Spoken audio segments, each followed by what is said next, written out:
Vamos começar com esse aqui, melhor de 5. Tá? Então vamos ver aqui as nossas atividades. Esse trabalho tem como objetivo... por que esses símbolos estão bonitinhos? Trust. Tá. Bora ver colorido. Cave.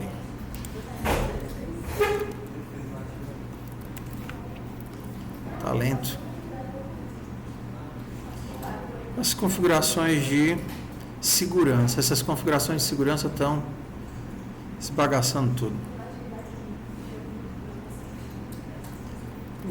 Os links para vocês carregam direitinho, né? Por que os meus links não estão carregando direitinho? Ah, tá. Foi uma mudançazinha de setup que eu fiz. Tudo bem. Desenvolva habilidades de desenvolvimento de jogos, como contagem de pontos, jogadas aleatórias, rounds, início e fim de jogo. Para realizar esse trabalho, você precisará entrar com entrada e saída de informações e com geração de dados aleatórios.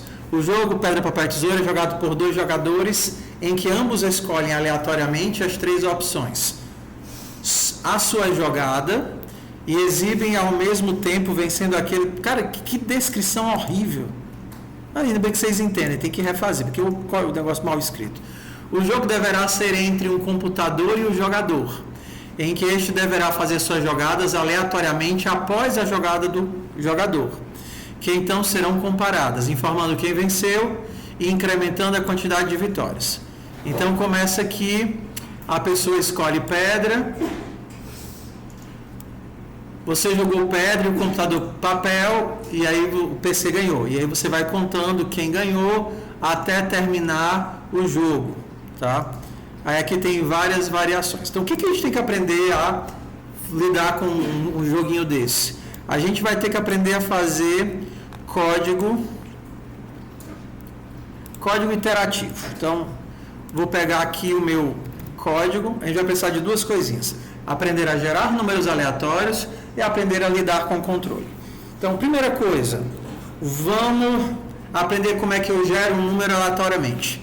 Para isso, existe uma biblioteca chamada RAND, que ela gera números aleatórios. E essa biblioteca RAND tem várias opções. Uma delas é o int_n. O int_n me gera um número entre 0 e n.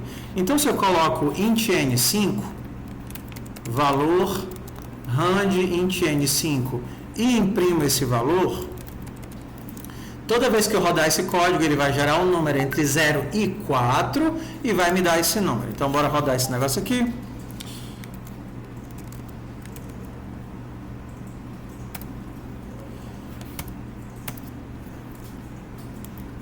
Zero, 3, 2, 3, 4, tá aqui, ó.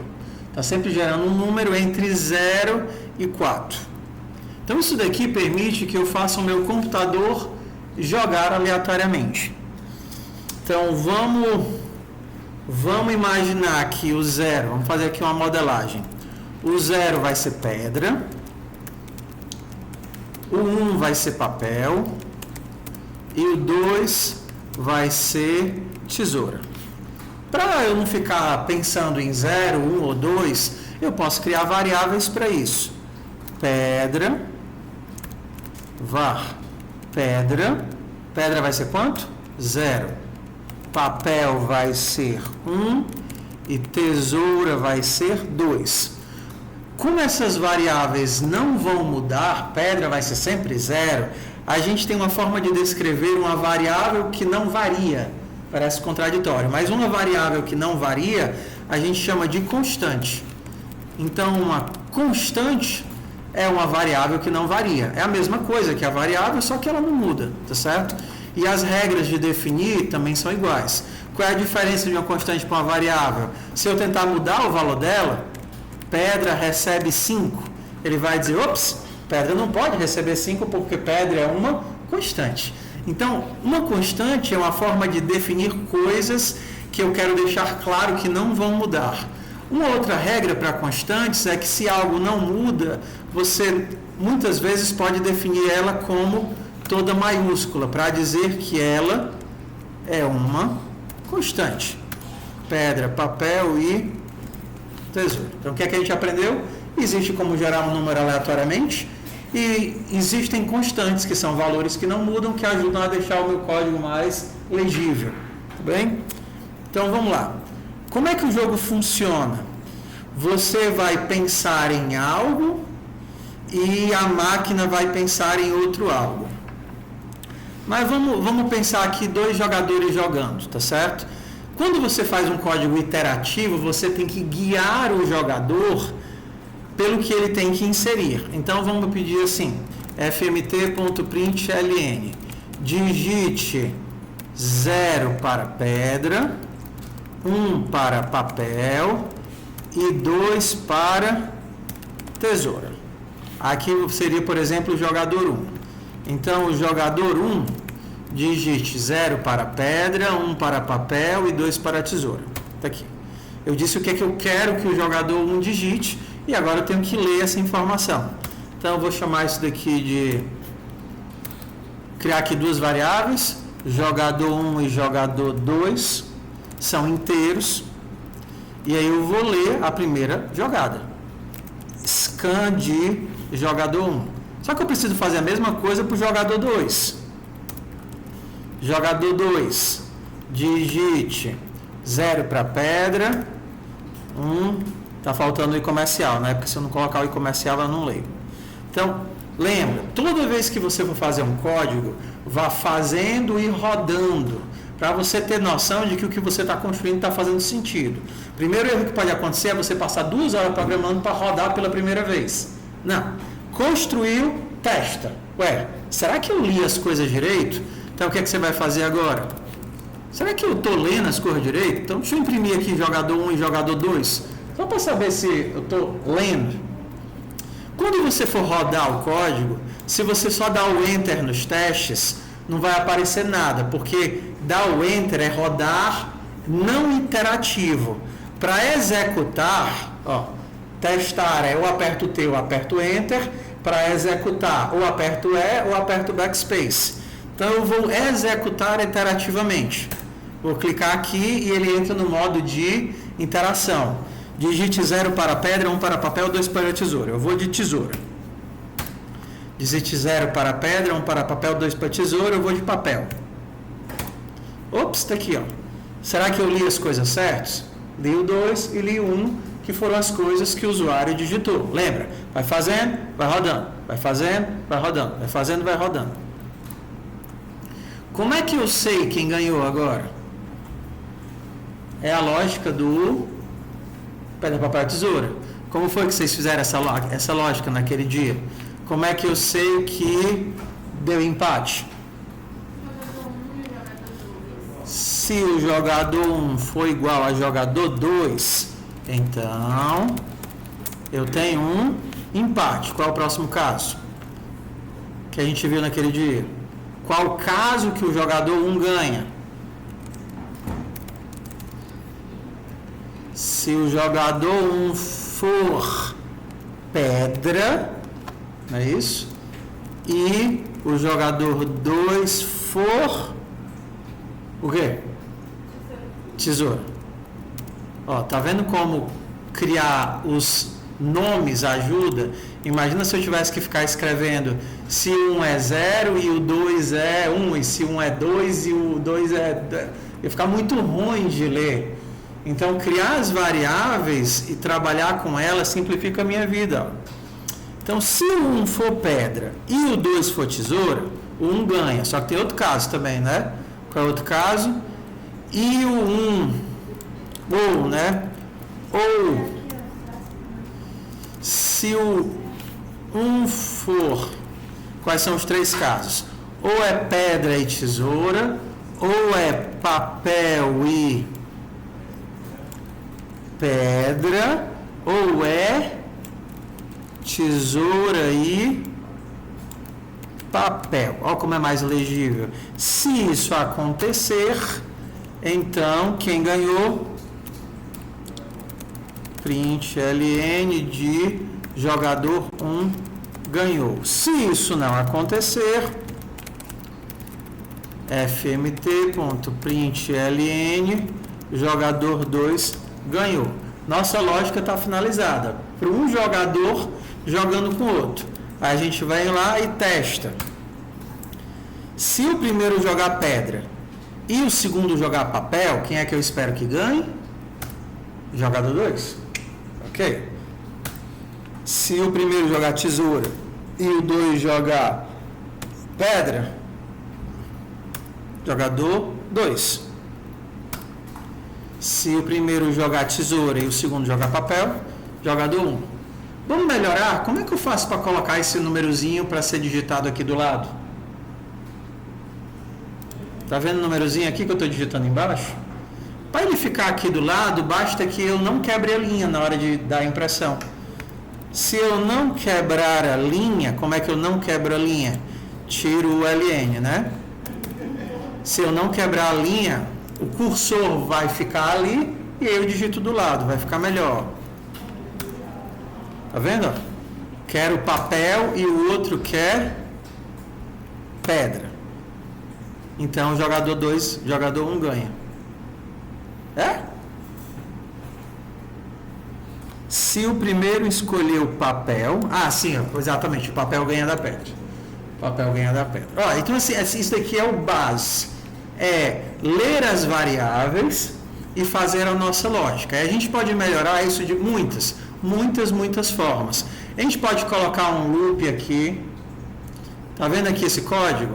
Esse código vai acontecer quantas vezes, do jeito que está aqui? Uma vez, né?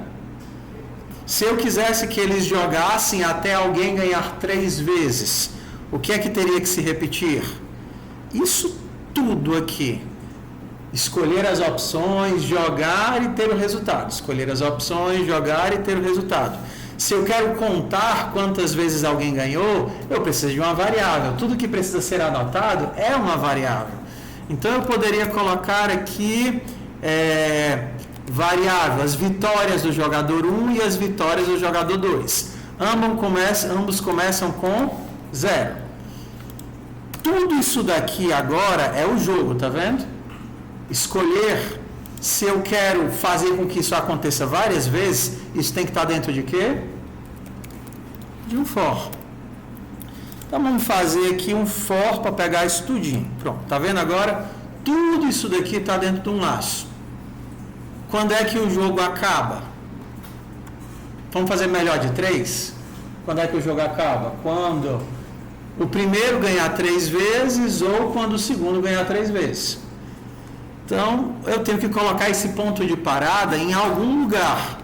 Poderia colocar aqui dentro do for, poderia colocar aqui com um break. Se fosse com break, seria: se o primeiro já ganhou mais de 2 vezes, ganhou 2 vezes, ganhou 3 vezes, né? Se o primeiro ganhou mais de 2 vezes, ou o segundo ganhou mais de 2 vezes, acabou o jogo.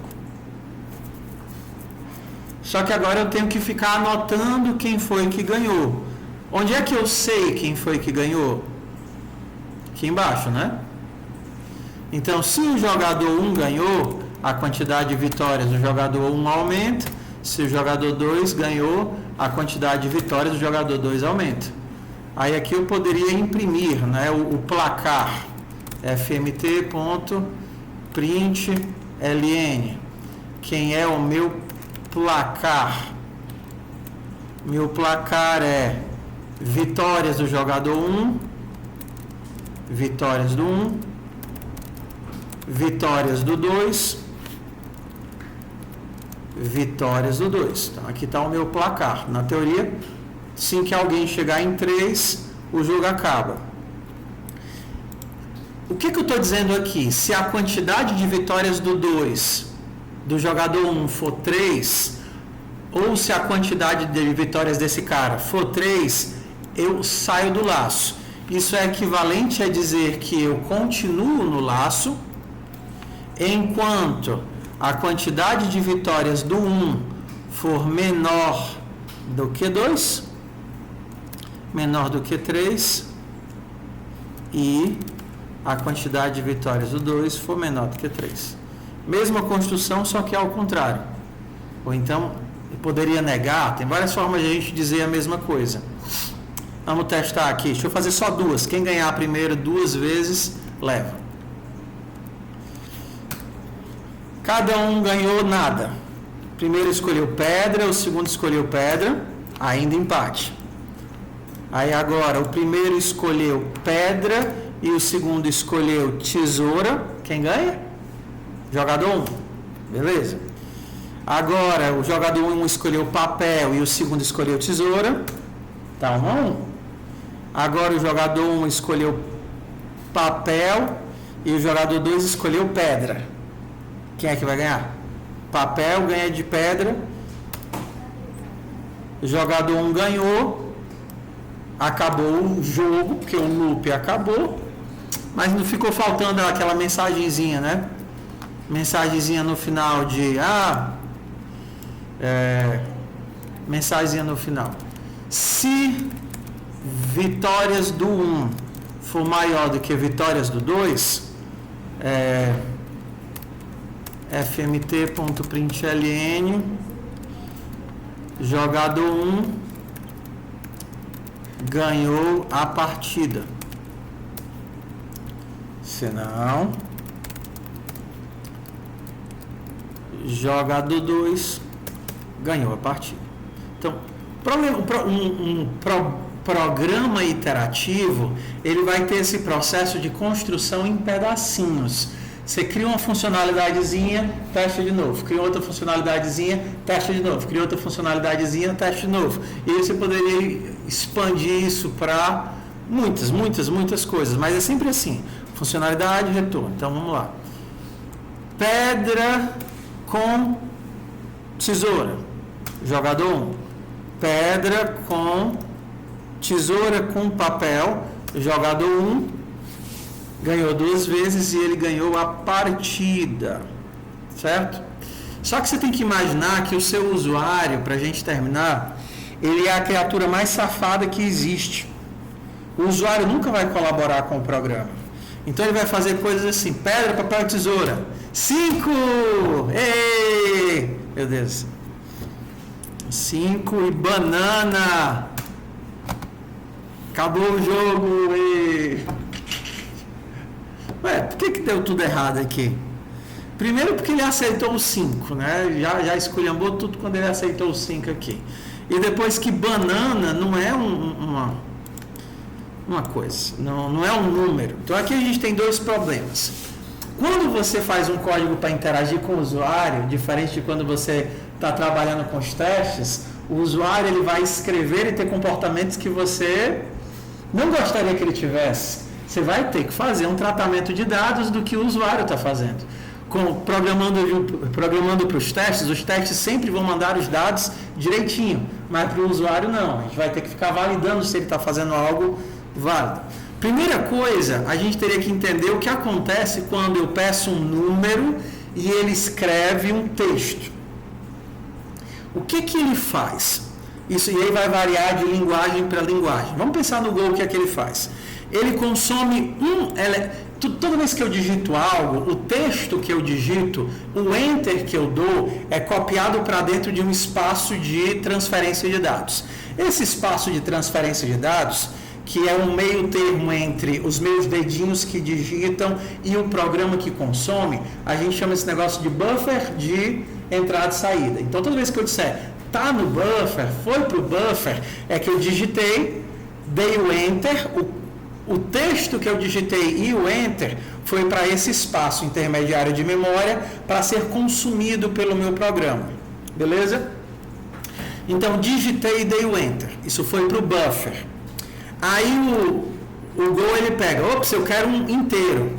Eita, lascou. Ele come o B que está no buffer e descobre que o B não é um inteiro. Aí ele retorna dizendo, ei, eu não consegui ler o inteiro, só que tu está dentro do loop. Aí ele tenta ler o inteiro de novo. Aí o que ele vai comer? O A. Aí ele tenta ler o inteiro de novo, pega o N, tenta ler o inteiro de novo. Por isso que ele começa aqui a jogar várias vezes seguidas. Está vendo aqui? Ele jogando como se ele tivesse o jogo continuando. É porque ele encontra elementos no buffer e sai consumindo. Ó, outra coisa legal. Se eu digitar 0, 1, Eu nem esperei ele dizer, digite a entrada do segundo usuário. Ele já percebe que existe uma informação no buffer e faz o quê? Consome essa informação. Tá? Então, quando eu digito, eu estou alimentando o buffer. E quando ele dá um scan, ele está consumindo o buffer. Se já existem dados do buffer, ele simplesmente vai consumir e não vai me perguntar nada como usuário. Deixa eu mostrar aqui. 0 é pedra, 1 é papel. A pedra perde para o papel, a pedra perde para o papel. Já coloquei todas as entradas. Então agora ele não vai mais me perguntar nada, porque quando ele tentar pegar uma informação, ele olha para o buffer, vê que tem coisa no buffer, tira do buffer. Olha para o buffer, vê que tem coisa no buffer, tira do buffer. O 1 vai ganhar 2 vezes seguidas, né? Não, o 1 vai perder 2 vezes seguidas, o jogo acaba. O jogador 2 ganhou a partida. Então, vamos aprender a controlar esse buffer. Primeira coisa, toda vez que eu faço um scan, o scan ele me devolve quantas coisas ele conseguiu ler e o erro, se por acaso deu algum erro. Você está pedindo para ler quantas variáveis aqui? Uma. Você poderia, e vocês fazem isso, às vezes pedir para ler várias coisas em sequência, né? Ler A, B, C, D, tudo bem. Então, a primeira coisa que ele diz é se conseguiu ler aquilo. Então, vamos dizer aqui, quantidade lidos. E vamos colocar esse underline por enquanto, para dizer que, tudo bem, ele vai me dizer qual foi o erro que deu, mas por enquanto eu quero ignorar esse erro. Então, para dizer que essa variável eu não preciso, eu vou usar o underline. E a mesma coisa, quantidade lidos, underline. Se deu errada a leitura, foi porque o usuário digitou alguma coisa errada. Se quantidade lidos foi igual a 0, se não deu certo a leitura, eu tenho que dizer para ele, fmt.println, digite um valor válido. A mesma coisa aqui embaixo. Que código feio, a gente vai ter que aprender funções semana que vem.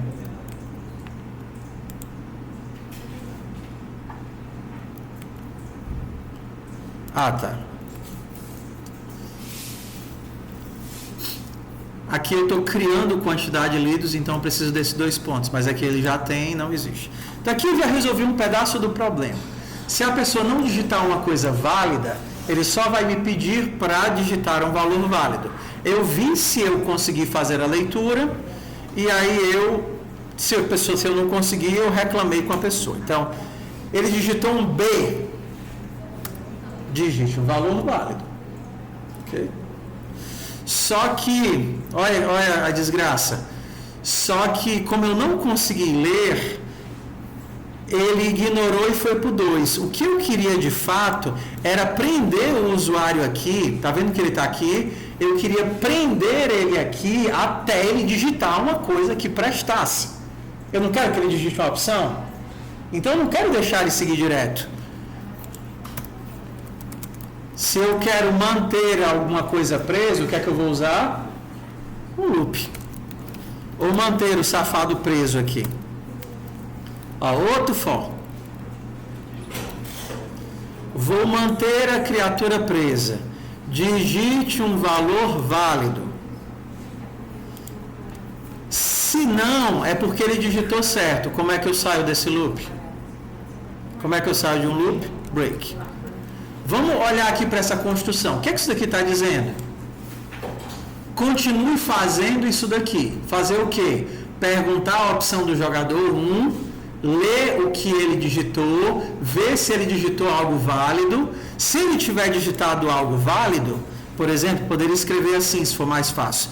Se a quantidade de coisas lidas for igual a 1, é porque ele digitou uma coisa válida.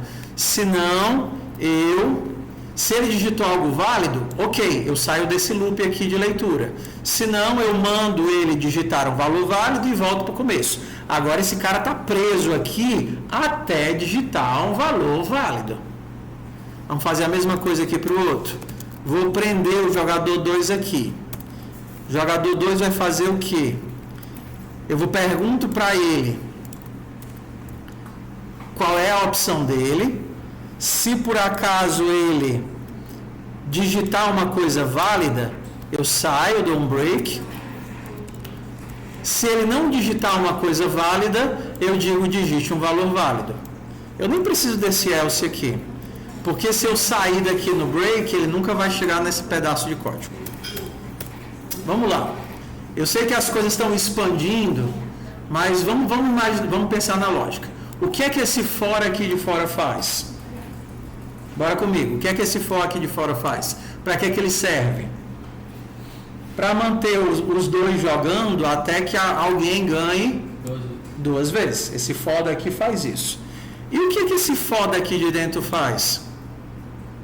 Repetir até que... Mantém o cara preso no loop até ele digitar um valor válido. Então, bora testar nosso código agora. Digite 0 para pedra, 1 para papel, 2 para tesoura. B. Digite um valor válido. C. Digite um valor válido. Percebe que é o 1 aqui que ainda está preso? A. Digite um valor válido. Eu termino aquele for de leitura, o cara não digitou um valor válido, eu volto para o começo. E no começo ele diz o quê? Digite tal, tal, tal e faz a leitura. Enquanto ele não digitar um valor que seja um inteiro, vai ficar preso aqui. Falta um detalhezinho ainda. E se por acaso ele digitar um valor que não é nem 0, nem 1, nem 2? Eu poderia testar. Ó. Se ele digitou 1 e valor, é valor não, né? Jogador 1 maior do que, maior ou igual a 0, porque tem que ser testado, né? Se ele for maior ou igual a 0 e menor do que 3, ok, tá valendo. Então, se eu conseguir ler e o valor foi um valor que faz sentido, beleza. Se eu conseguir ler e o valor é um valor que eu queria, beleza. Se não, ele vai ficar preso do mesmo jeito. 5, 7. Digite um valor válido. Menos 5. Digite um valor válido. Porque agora não apenas ele tem que digitar um número, mas o número tem que estar dentro do intervalo que eu quero. Só é válido se for número e só é válido se estiver dentro do intervalo. Senão ele vai ficar preso. Fazer a mesma coisa aqui por debaixo.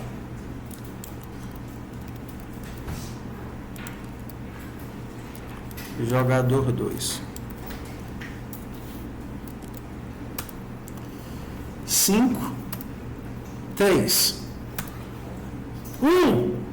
Agora fui para o jogador 2. 9, B, 2. Agora sim, teve uma jogada. Tudo bem? Percebe que é diferente eu estar lidando com o usuário? Eu tenho que pensar no processo de interação. Para terminar a nossa explicação, falta um detalhe. Lembra que eu escrevo no buffer e as coisas consomem do buffer? Se por acaso eu escrever um monte de coisa, aquele monte de coisa, aquele lixo vai ficar lá. Banana. Eu joguei banana no buffer. Ele tentou ler algo, só consumiu o B. Tentou ler mais algo, vai consumir o A. Consumiu o N. Eu preciso de uma forma de limpar o buffer para começar tudo de novo. Se eu der isso daqui, ele vai brum, brum, ficar tentando várias vezes. Então, se eu perceber que o cara digitou algo errado, o que é que eu tenho que fazer? Mandar ele limpar o buffer todo. E aí a gente vai ter que recorrer a perguntar.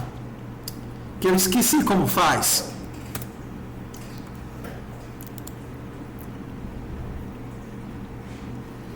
Esqueci como faz.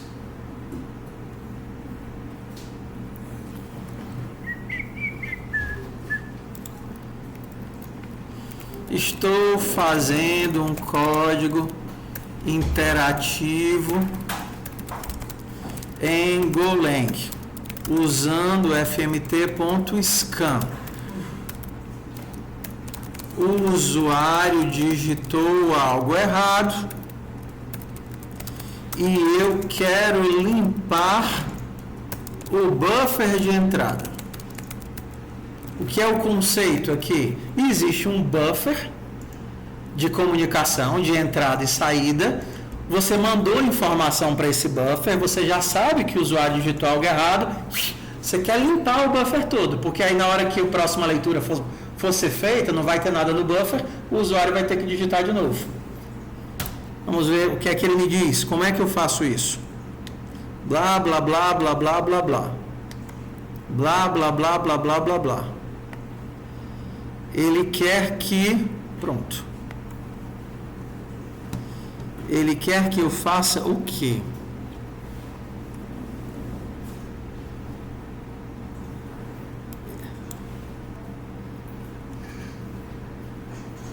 Não quero isso não. Quero uma função para limpar o buffer.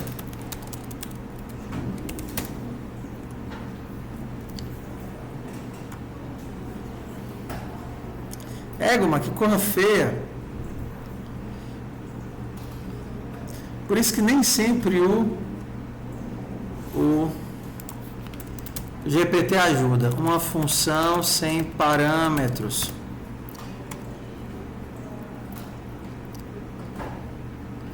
Blá, blá, blá, blá, blá. Pronto, essa daqui serve pra gente. Isso daqui é a forma de a gente limpar o buffer. Sempre existem funções que você está utilizando. Essa daqui seria uma delas. Então, nessa função aqui, ele vai chupar o buffer até comer tudo, inclusive a quebra de linha. Lembra que eu digo que quando o usuário digita algo, ele vai enchendo o buffer até a quebra de linha? Então, ele vai consumir tudo que o usuário digitou até a quebra de linha. Essa função ela poderia ter várias implementações, mas o que importa para a gente é o que ela faz. Limpa tudo que o usuário digitou. Onde é que eu vou colocar essa função? Quando é que eu sei que ele digitou algo errado? Bem aqui, né? Qual é o nome da minha função? Clear stdin. A gente poderia ter chamado ela de limpar buffer. Então agora, sempre que eu quiser limpar o buffer, eu poderia usar essa função. Essa função é um exemplo de o conceito é importante, a implementação não é. Se você entende o conceito, existe um buffer e esse buffer precisa ser consumido, retirando os dados. O que está escrito aqui dentro não é importante. Cada linguagem vai ter a sua forma diferente de fazer isso. Pronto, o que importa é que eu tenho uma forma de limpar o buffer. Semana que vem a gente vai ver como funcionam essas funções externas, justamente para limpar esse código que acabou ficando horrível, com um monte de if, um monte de else e um monte de for. Mas vamos ver aqui a nossa implementação, como foi que ficou. Banana. O que é que eu espero? Ele identifica que é lixo, descarta tudo e vai me pedir para digitar de novo. Digite um valor válido. 6. Digite um valor válido. Égua. 2. Agora sim. Não. 2 não pode não.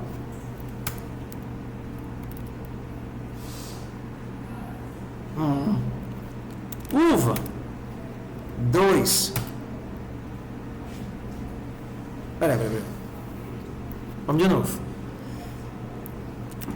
Banana. 2. Agora funcionou, por quê? 2 também deu empate. 0, 0, 1, 2. Uma vitória para o 2. 2, ovo, 1. Tá funcionando. 2 e 1. E o nosso jogo acabou. Tudo bem? Então, isso daqui é o nosso projetinho. Se você tentar executar ele aqui, ele vai ficar no loop infinito, não vai finalizar. Se a gente olhasse aqui para o nosso tempo, nós levamos 37 minutos para fazer esse projetinho. Certo? 37 minutos. E como a gente foi fazendo e executando, nosso código foi crescendo aqui com o passar do tempo. E nós executamos o nosso projetinho umas 15 vezes, tá certo? Então, rodamos ele um bocado de vezes e esse foi o nosso tempo de interação. Por isso que é fazendo e testando, fazendo e testando, fazendo e testando. Então, o que tem de conceito legal aqui? Você vê que misturando for, misturando if, misturando else, a gente foi construindo um monte de coisinha, mas é sempre assim. Uma funcionalidade, testa. Uma funcionalidade, testa. Um projeto grande não nasce com um monte de linha de código antes de você rodar. E aí, gostaram do Pedra, Papel e Tesoura? Então, se vocês tiverem interesse, vocês podem tentar refazer. Ele está lá no repositório, lá na parte de jogos interativos. E você pode refazer do seu jeito, colocando as suas mensagens, tá certo? Semana que vem a gente vai ver funções e a gente vai começar a organizar tudo. Percebe que teve um monte de coisa que ficou repetida num canto e no outro? Não faz sentido essa repetição toda. A gente poderia secar isso daqui para ficar bem mais limpo.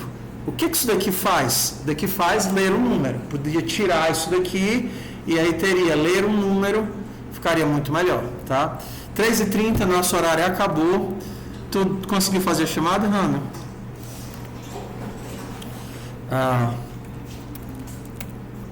Deixa eu parar a gravação aqui.